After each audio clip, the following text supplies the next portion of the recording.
એ રમેશની માં, જો હું તને શું કહું છું, આપણા રમેશ વિશે જાત જાતની વાતો સંભળાય છે શહેરમાં. એટલે મને કંઈ સમજાયું નહીં. તો સાંભળ ધ્યાનથી. આપણા રમેશને આપણે ભણાવી ગણાવીને એન્જિનિયર બનાવ્યો. પછી તેને સરસ મજાની નોકરી લાગી. તેથી તે શહેરમાં રહેવા જતો રહ્યો. આમે કેટલા વર્ષોથી તે આપણા ગામડાથી આગો ભણવા માટે થઈને શહેરમાં રહે છે. હા, તો તેનું શું છે? શહેરમાં એની સાથે એક છોકરી નોકરી કરે છે. એની સાથે એનું કંઈક લફરું ચાલતું હોય એવું લાગે છે. ઓય માં, આપણો રમેશિયો આવું કરે છે? પણ આપણે તો પેલા કરશનભાઈની છોકરી ચંપા હારું જબાન દઈ દીધી છે. હવે તમે જલ્દી કંઈક કરો અને રમેશિયાની શાન ઠેકાણે લાવો. જો રમેશની માં, હું તને શું કહું છું, આપણે એમ કરીએ કે આપણે થોડા દિવસ માટે રમેશ ભેગા શહેરમાં રહેવા જઈએ.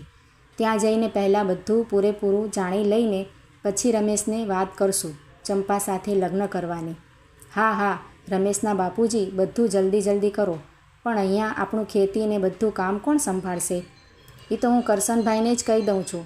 આપણી સૌથી નજીક તો એ જ છે, મારો નાનપણનો ભેરું. વળી એની દીકરી ચંપા કેવી ગુણિયલ છે. ગામડાની છોકરી છે પણ બધી રીતે હોશિયાર છે. શહેરની છોકરીને પણ ટક્કર મારે એવી. અમરેલી જિલ્લાનું ચલાળા ગામ. ત્યાં વસે કાનજીભાઈ અને તેનો પરિવાર. કાનજીભાઈના પત્નીનું નામ કાંતાબેન. તેઓને એક જ દીકરો રમેશ. ભણવામાં તે નાનપણથી ખૂબ જ હોશિયાર.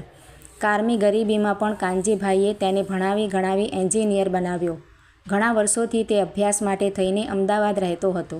તેની જોબ પણ અમદાવાદમાં લાગી હતી. તેથી હાલમાં અમદાવાદ રહેતો હતો. રમેશના બાપુજી, તમે જલ્દી કરશનભાઈ પાસે જાઓ અને એમને ખેતીકામ સંભાળવાની વાત કરો.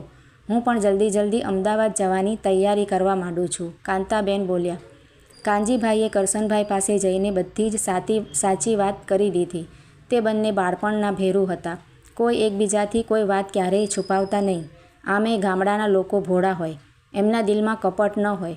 કરશનભાઈના ઘરે પહોંચીને કાનજીભાઈએ પોતાની ચિંતા વ્યક્ત કરી.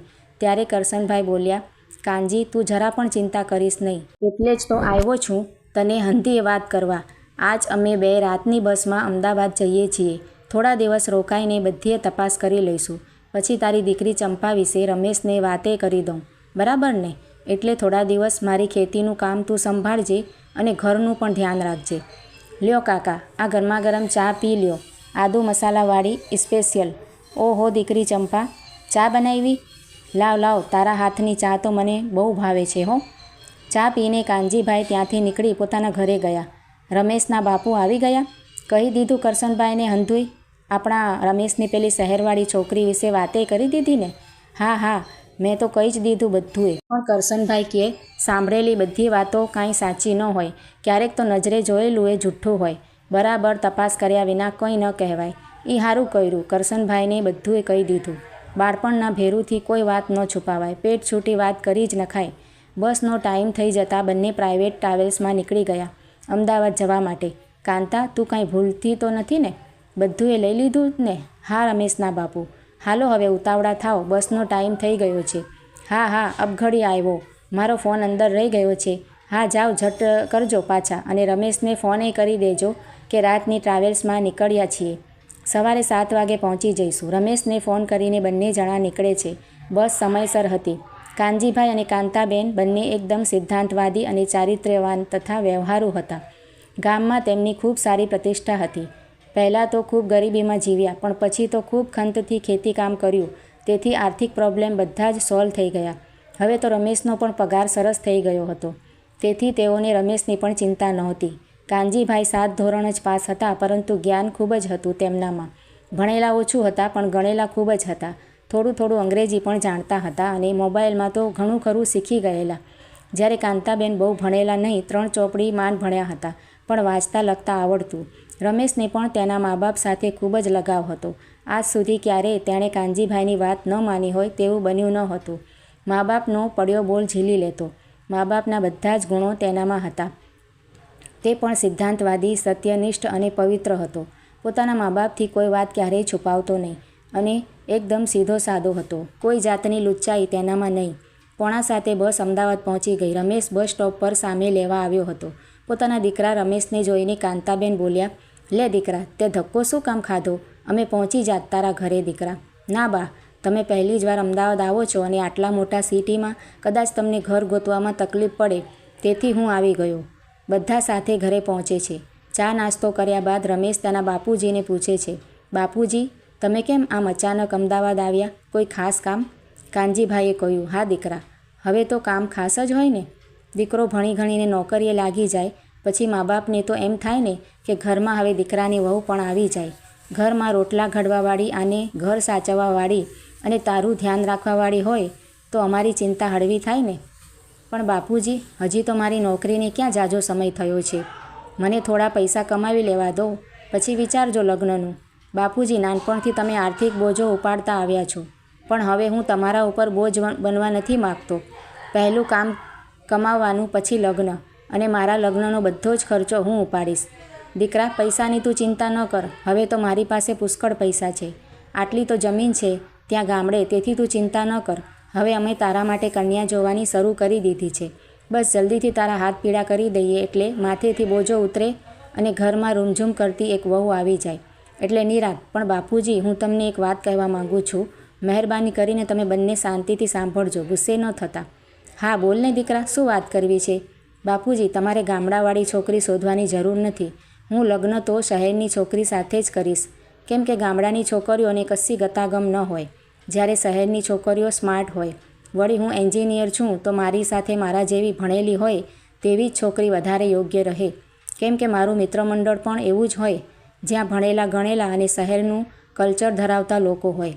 ગામડાની છોકરીને તો અંગ્રેજી પણ ન આવડતું હોય અને તેની માનસિક ક્ષમતા બહુ જ નિમ્ન કક્ષાની હોય. વધારે આગળ વિચારવાની ક્ષમતા તેનામાં ન હોય. ઊભો રે દીકરા, 1 મિનિટ.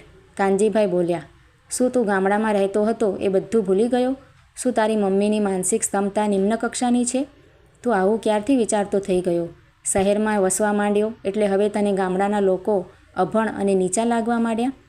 પણ દીકરા, તારા આ બધા વિચારો સાથે હું સહેમત નથી. હા, હું પણ સહેમત નથી, કાંતાબેન બોલ્યા. કાનજીભાઈ આગળ બોલ્યા, દીકરા, ગામડાની છોકરી પણ સંસ્કારી, મર્યાદાશીલ, સહનશીલ તથા વ્યવહારુ કુશળ હોય છે. અને અંગ્રેજી શીખવું એ કાંઈ મોટી વાત નથી.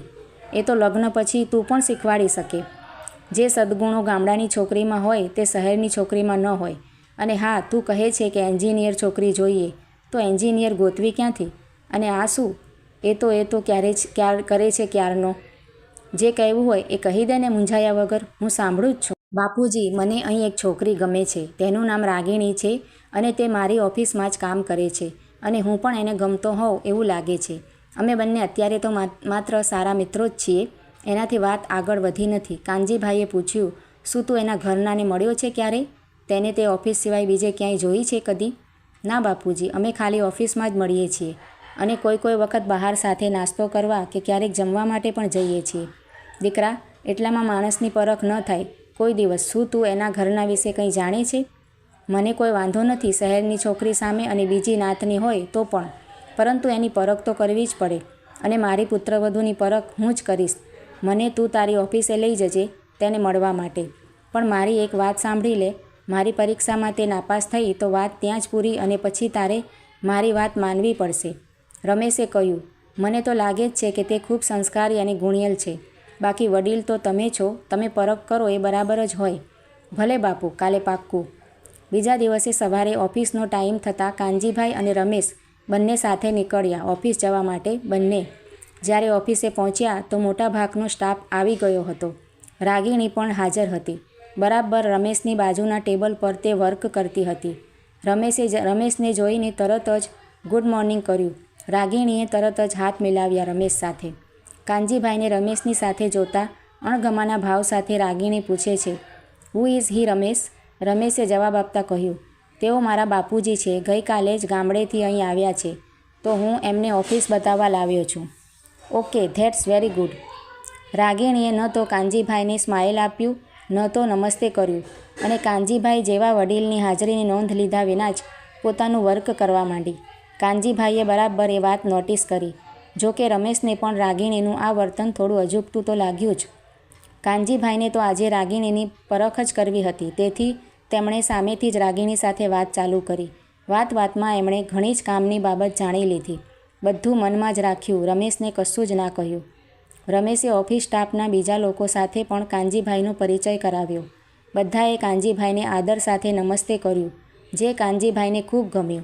શહેરના લોકોમાં આટલા તો સંસ્કાર હોય જ, પણ ખબર નહીં કેમ રાગિણીમાં સંસ્કારનો અભાવ દેખાઈ રહ્યો હતો અને ગામડાના લોકો પ્રત્યે નફરત પ્રતીત થતી હતી, એવું કાનજીભાઈને ફીલ થયું. કાનજીભાઈએ પોતાના મળતાવડા સ્વભાવને કારણે આખા સ્ટાફનું મન મોહી લીધું અને ત્યાંના પટ્ટાવાળાને પણ તેમણે સાધી લીધો. કહેવાય છે ને કે આ પટ્ટાવાળા આગળથી સ્ટાફની રજેરત માહિતી મળે અને રાગિણીની બધી જ માહિતી કઢાવવા માટે કાનજીભાઈએ આમ કર્યું, જે ફાયદેમંદ હતું. થોડીવાર પછી કાનજીભાઈ તો ઘરે જતા રહ્યા. સાંજે રમેશે ઓફિસેથી ઘરે આવતા જ બાપુજીને પૂછ્યું, બાપુજી તમને કેવી લાગી રાગિણી? હજુ પૂરી પરખ તો કરવા દે દીકરા, પછી આખો રિપોર્ટ આપો. પણ તોય બાપુજી. અરે રમેશ, પણ ને બણ, પહેલાં તું મારી વાત સાંભળ. હા બોલો બાપુજી. આપણે તારા સ્ટાફના મિત્રોને પાર્ટી આપીએ. પણ બાપુજી, કારણ વગર શેની પાર્ટી આપવી? કાનજીભાઈએ કહ્યું, રાગિણીને એકલીને આપણા ઘરે બોલાવીએ તો ઠીક ન લાગે, એટલે જો બધા મિત્રોને સાથે કહીએ તો સારું રહે. અને તું એમ તો કહી શકે ને સ્ટાફવાળાને કે મારા બા બાપુજી આવ્યા છે અને એ તમને બધાને ગામઠી ભોજન પોતાના હાથે રાંધીને જમાડવા માંગે છે. હા બાપુજી, એમ થઈ શકે. તો પછી એ પાર્ટીમાં મારે કેટલીક પરખ કરવી છે રાગિણીની, એ બધી જ થઈ જાય. હા બાપુજી, તો હું કાલે જ બધાને આમંત્રણ આપી દઉં. પરમ દિવસે તો રવિવાર છે એટલે રજા હોય તે જ દિવસે પાર્ટી ગોઠવીએ. પાર્ટીની બધી જ એરેન્જમેન્ટ રમેશે વિચારી લીધી. મેનુ પણ ત્રણેય સાથે મળી વિચારી લીધું. ખીચડી, રીંગણાનો ઓળો, બાજરીના રોટલા, ડુંગળી ટામેટાનું સલાડ, છાશ, પાપડ અને આથેલા લાલ મરચાં. પાર્ટીનો દિવસ આવી પણ ગયો. રમેશના સ્ટાફના અંગત મિત્રોને આમંત્રણ આપેલું અને તેના પટ્ટાવાળાને ખાસ આમંત્રણ આપ્યું હતું. બધા જ સમયસર પહોંચી ગયા. રાગિણી સૌથી છેલ્લે આવી. સમયના પાક્કા કાનજીભાઈએ રાગિણીનો આવવાનો સમય પણ નોટિસ કર્યો. સ્ટાફમાં 2-3 બહેનો પણ હતી જે કાંતાબેનને રસોઈમાં મદદ કરવા માટે ગઈ, પણ રાગિણીને કશી જ ખબર ન પડી. પટ્ટાવાળાએ પણ ઘણી જ હેલ્પ કરી. રાગિણીએ તો આવીને કાંતાબેનને નમસ્કાર પણ ન કર્યા અને સ્ટાફના મિત્રો જોડે ટોળ ટપ્પા કરવા માંડી. રાગિણી તો પટ્ટાવાળાને પણ તિરસ્કારની નજરથી જોતી હતી. પાર્ટીમાં તેને જોઈને રાગિણીને અણગમો થયો, જે તેના ચહેરા ઉપરથી કાનજીભાઈએ જાણી લીધું. જમતી વખતે પણ રાગિણી બધા જ મિત્રો સાથે સૌથી પહેલાં જમવા બેસી ગઈ, જ્યારે બીજી બહેનો પીરસવા વગેરેમાં મદદ કરવા લાગી અને અંતમાં કાંતાબેનની સાથે જ જમી. પારખી નજરવાળા કાનજીભાઈએ જાણી લીધું કે આદર્શ પુત્રવધૂનો એક પણ સદ્ગુણ રાગિણીમાં નથી. માત્ર રૂપાળી, દેખાવડી અને ભણી છે, પણ ગણી તો જરાય નથી. એક દીકરીમાં, એક પુત્રવધૂમાં હોવા જોઈએ તેવા કોઈ સંસ્કાર કે ગતાગમ નથી. વડીલો સાથે કેવી રીતે વર્તવું જોઈએ તેની પણ તેનામાં આવડત નથી. મોટાભાગની બધી જ પરખ કાનજીભાઈએ કરી લીધી હતી, પણ હજુ એક પરખ બાકી હતી કે રાગિણી શું ખરેખર રમેશને પ્રેમ કરે છે કે પછી માત્ર ટાઈમપાસ જ કરે છે. તે જાણવા માટે તેમણે પટ્ટાવાળાનો સહારો લીધો. થોડા રૂપિયા આપીને બધી જ માહિતી મેળવી લીધી. આમ પણ અમદાવાદીઓની છાપ એવી છે કે પૈસા વગર કોઈ કામ ન કરે. પૈસા આપો એટલે તરત કામ પતી જાય અને કોઈ બીજા માટે ક્યારેય પૈસા વાપરે નહીં. તપાસ કરતાં જાણવા મળ્યું કે રમેશ સિવાય બીજા મિત્રો સાથે પણ સંબંધ હતો અને તે પણ એમ સમજતા હતા કે રાગિણી એમને પ્રેમ કરે છે. સાવ ભોળો અને સીધો સાધો બિચારો રમેશ પણ એવું જ સમજી બેઠેલો. કાનજીભાઈ અને કાંતાબેન લગભગ 1 મહિનો અમદાવાદ રોકાયા અને પુત્રવધૂની બરાબર પરખ કરી. રમેશને કહી દીધું કે દીકરા, આ રાગિણી તારા માટે કે આપણા કુટુંબ માટે જરા પણ યોગ્ય નથી. અને તેમણે જે વાતો રાગિણી માટે નોટિસ કરી હતી અને તેના વિશે જે જાણકારી મેળવી હતી તે બધી જ રમેશને જણાવી દીધી. રમેશને દુઃખ થયું કે હું મનોમન જેને ચાહવા લાગ્યો હતો તે રાગિણી આવી નીકળી. તેણે બાપુજીની માફી માંગી, પણ હજુ તેના મનમાં ગામડાની છોકરી માટે અણગમો તો હતો જ અને શહેરની છોકરીનો મોહ છોડી શક્યો નહોતો, જે કાનજીભાઈની પારખું નજરે જાણી લીધું અને રમેશને સમજાવવાનું મનોમન નક્કી કરી લીધું. જો રમેશ, અહીં બેસ મારી પાસે. કાલે કરશન કાકાનો ફોન આવેલો. તેમણે ચંપા હારું તારું માઘું નાખ્યું છે. ચંપાનું નામ સાંભળીને રમેશનું મોઢું બગડી ગયું, કારણ કે તે ગામડાની હતી. બાપુજી, એના કરતાં શહેરમાંથી કોઈ તપાસ કરો ને. પણ દીકરા, ચંપામાં તને વાંધો શું છે? એક તો મારા ખાસ ભેરુની એકની એક દીકરી છે, ભણેલી પણ છે, તેણે પણ કોલેજ કરી છે, દેખાવડી છે અને સંસ્કારી છે. આપણે હંધાય તેને સારી રીતે ઓળખીએ છીએ. જો દીકરા, શહેર અને ગામડાનો ભેદભાવ મનમાંથી કાઢી નાખ. માણસ શહેરમાં રહેતો હોય કે ગામડામાં, પણ તેનો ઉછેર કેવો છે, તેના મા બાપે તેને કેવી કેળવણી આપી છે, તેના સંસ્કારો કેવા છે, એના ઉપર હંધોય આધાર હોય છે. ઘણીવાર શહેરની છોકરીઓ કરતાં ગામડાની છોકરીઓ ખૂબ હોશિયાર હોય છે. ભણવામાં પણ શહેરની છોકરીઓ કરતાં આગળ થઈ જાય છે. અને ઓલું શું કહેવાય, બ્યુટી પાર્લર, હા એમાંય ગામડાની છોકરીઓ જવા લાગી છે. મોબાઈલ અને ટીવી જોઈ જોઈને શહેરી રીતભાત શીખવા લાગી છે. અપ ટુ ડેટ તૈયાર થઈને બહાર નીકળવા લાગે છે. મને તો શહેરની છોકરીમાં કંઈ વાંધો નથી. ઘણી સમજાવટ પછી રમેશે ચંપા માટે હા પાડી. પછી બંનેના કુટુંબીઓ ભેગા થયા. એકબીજાને જોઈને વાતચીત કરવાનું બધું જ ગોઠવાયું.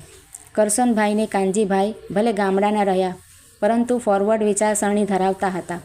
ગામડામાં રહેતા હોવા છતાં કરશનભાઈએ ચંપાને કોલેજ પણ કરાવી હતી.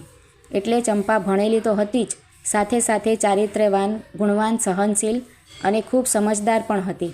અંતે બંનેની સહમતિથી રમેશ અને ચંપાના ઘડિયા લગ્ન લેવાયા. પણ લગ્ન પછી રમેશ તેની પત્ની ચંપાને શહેરમાં લઈ જવા તૈયાર ન થયો. મનમાં જો ભૂત ભરાયેલું હતું શહેરની છોકરીનું. આમ ને આમ લગ્નને 2 વર્ષ થઈ ગયા. રમેશ તો ચંપાને શહેરમાં લઈ જવાનું નામ જ નહોતો લેતો. કંઈક ને કંઈક બહાના બતાવે રાખતો હતો. કાનજીભાઈ મનમાં બધું જ સમજતા હતા, પણ હાર માને તો એ કાનજીભાઈ શાના? કાનજીભાઈના મનમાં એક જોરદાર પ્લાન રમી રહ્યો છે. એ રમેશની માં, અહીં બેસને મારી પાસે, મારે એક વાત કરવી છે. હા બોલો ને રમેશના બાપુજી. જો ચંપા અત્યારે એના બાપુજીના ઘરે ગઈ છે તો વાત કરી શકીશ. આપણો રમેશ હજી શહેરમાં લઈ જવાનું નામ લેતો નથી. મને તો ચંપાની દયા આવે છે. આપણે તો એકેય દીકરી નથી, તો હું તો ચંપાને આપણી દીકરી જ માનું છું. એને બિચારીને ધણી હારે રહેવાના કોડ ન હોય. તમારી વાત તો સાચી છે રમેશના બાપુ. મને એની બહુ ચિંતા થાય છે. કેવી ડાહી અને સમજદાર, પરણીને તરત આપણા ઘરનો ભાર ઉપાડી લીધો. હું વિચારું છું કે આપણા ગામની નિશાળમાં એક માસ્તરાણી આવી છે, અંગ્રેજી ભણેલી, એ રાજકોટની છે. ચંપાને અંગ્રેજી શીખવાડવા સારું એનું ટ્યુશન રખાવી લઈએ અને શહેરની છોકરી જેવી રીતભાત અને સ્ટાઇલ, બોલવા ચાલવાનું હંધુય શીખવાડી દઈએ અને શહેરની છોકરી કરતાં હોશિયાર કરી દઈએ. તમારી વાત તો બહુ સારી છે રમેશના બાપુ. આજે જ હમણાં જ જાઓ તમે એ માસ્તરાણીની પાસે અને હંધીએ વાત કરો. પણ કાંતા, બાય માણસ પાસે હું એકલો જાઉં એ ઠીક ન લાગે. તું એ હાલને મારા ભેળી. હા હાલો જઈએ. બંને જાય છે. પૂનમબેન, અમારે થોડું કામ છે, અમે અંદર આવીએ? હા આવો આંટી, આવો બેસો. બોલો શું કામ છે?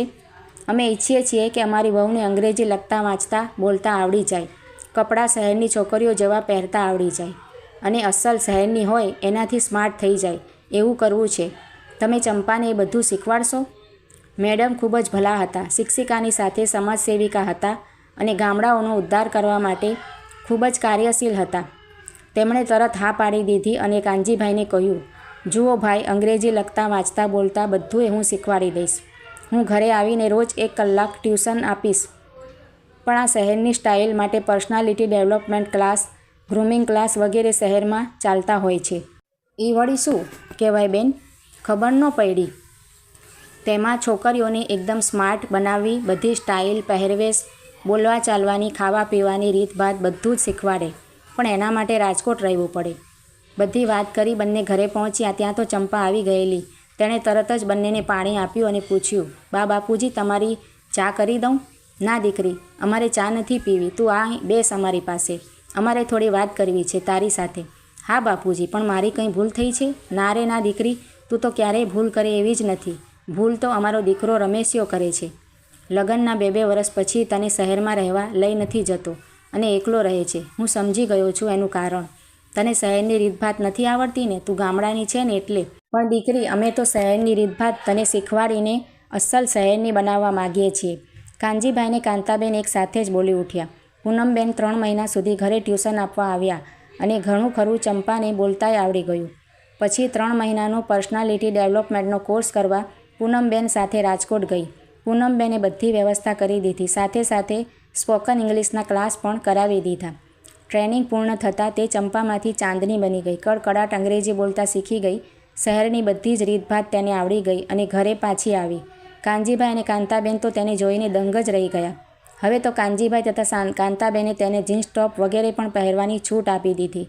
ચંપા આનાકાની કરવા માંડી, પણ કાનજીભાઈએ કહ્યું, દીકરી, તારા સારા ભવિષ્ય હારું તારે એ બધું જ પહેરવું પડશે જે રમેશિયાને ગમે છે.